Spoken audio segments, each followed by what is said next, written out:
Superman and Lois, Season 1, Episode 5, titled The Best of Smallville. And this episode is a fantastic episode. But once again, it's not because of any of the comic book elements. It's not any of the Superman elements. It's not with Captain Luthor, which knowing a little bit more his motivation and his Jarvis in a way, his AI that keeps telling him that this is not your world, this is not your Kal-El, this is not your insert character. There's a little bit of question of still that why factor. Why does he still have a beef with Superman? Minus it's all right, because there has to be a point where he's like, what is his I don't care factor? Why is that? Knowing like he must kill every Superman from every world kind of thing, knowing his mind says Superman is an evil son of a bitch, he must be stopped, it doesn't matter. Like, he's basically Batman BBS. If there's 1% chance that he's like, I mean, we need to take the actors to seriously. Maybe it's that, because he's seen the worst of the worst. So that could be that mindset. But I'm curious about the actual why. Yeah, the why that he doesn't care, but that, it isn't his Kal-El, it isn't his Superman from his world. But anyway, let's see how it all falls out. But the real huts of it is this whole, what's it calling it? Yoga Fest? Haka Fest? Whatever, the big Smallville country festival thing that happens like once a year. And it's a lot of fun. Like, first thing first, seeing Clark just being giddy as a schoolboy just because people, for this one fest of like a donation thing, or him getting all giddy for this. Like, it's fun to see Clark being like also a dad, like the excited father. Like, when he finds out that Jordan has a date, he's like, "Is this a date? Oh my god, this is a sign!" Like, he's actually nerding out that his son's having a date. All that. So there's that fun aspect of Clark. There's the boyness, the child in the inner child that's in him. Which is a very caffeine version of the character.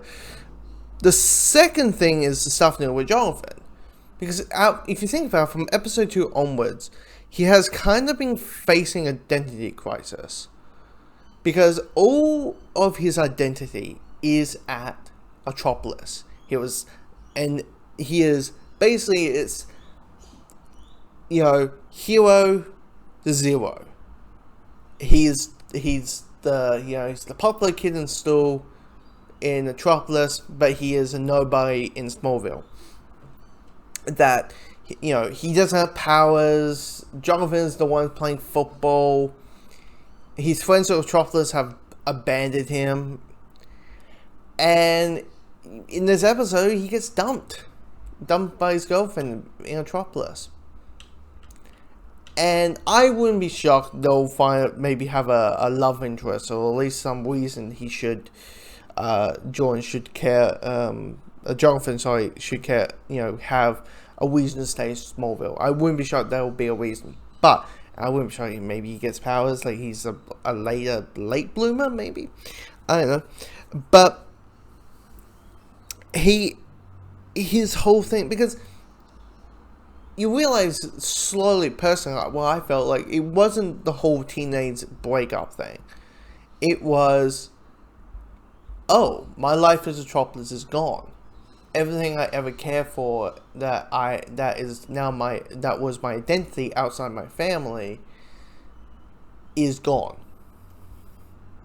And it's completely gone. It is a completely waste. And he's basically, in a way, having a life crisis. But I love the line where it's like, oh, he's smelling something, the idea of like, dude, you realize your father's Superman, right? Like, he can smell your alcohol like a 6-mile away, okay? Like, it's not, which is kind of funny. Trying to hide alcohol, it's like, you had a little bit more than a sip there, dude. But yeah, and I hear the thing also about Jordan. I am really liking this like cute little friend. Let's say just say relationship. No, in a friendship, a relationship, whatever the actual, a romantic relationship, but this relationship between Jordan and Sarah is one of those things like two broken people, two people who have differences, and I'm calling it. Something's going to happen. She's going to be in trouble, or she's going to do this, or something's going to happen that she finds out that at least he has powers, and basically she becomes his Lois Lane, and it's like, fuck. Do we just break the whole bottle of Dad being, yeah.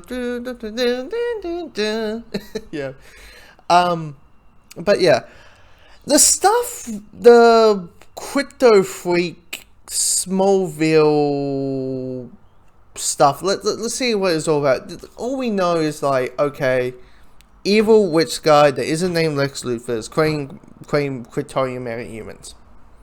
That's the end. The motivation of it, let's see how it goes. But outside of it, this is a really good episode. Some pretty well done action. But I do wish that they up the lighting a little bit. Even though it's dark, I get the idea. It's like, hey, we don't have the best CGI in the world because it's the CW. But even though we upped our budget a bit for this show. But I do wish they kind of like just up the lighting a little bit. Just because it was a little bit hard to see at that chase. It's a little bit, all that. But yeah, this episode, fantastic. Just a fantastic episode. But the sucky thing is that we had to wait like a month to get episode 6, because next week, for the next 4 or 5 weeks, it's going to be Supergirl. It's going to be Supergirl. The first few episodes is going to take Superman's place. And then when Flash finishes, Supergirl will take Flash's place, and then there'll be like Kryptonian Tuesday, whatever. But, yeah, it's gonna be a bit. It's gonna be a few weeks until we talk about what's going on with the show. God.